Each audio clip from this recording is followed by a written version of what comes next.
Greg with Cause and Effect Golf.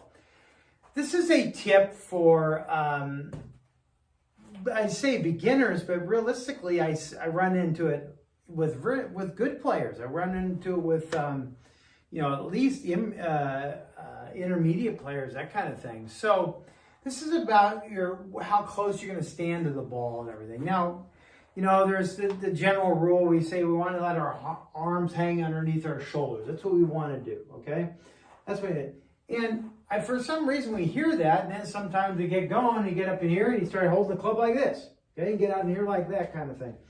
Now, there are some theories. There are some different things, that way people want to hold the club and so forth. But what I've found most often is that if we can get that club in here closer to us, okay, then in that position there, are we not closer to our center of our force, our engine right here? This is we're in our midsection. I want you to get this feeling, because if we're clearing through here, you know, when we're going like this, we're moving through to get here. Does that not mean that this is all engaged?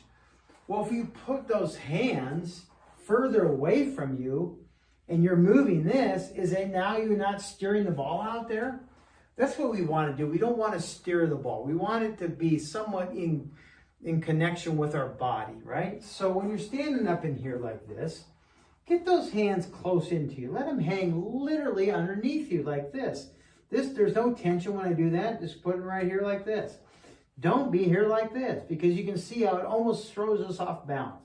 Get ourselves in this position. You can see how everything kind of goes.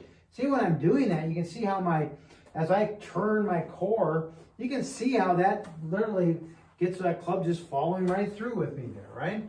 So just don't be reaching out too much. Now, when you're hitting a driver, it's going to be, there's a little more of it, what we call a shaft group and all the different things that take place. So the driver, you could be a little more out here like this. Your hands will be a little higher. The shaft's a little longer shaft and so forth. You can be out here like this. But when you're hitting your irons, when you're hitting even your hybrids and that kind of stuff, get them in here. Get it like this here, because then you can feel how this much more gets you swinging, okay?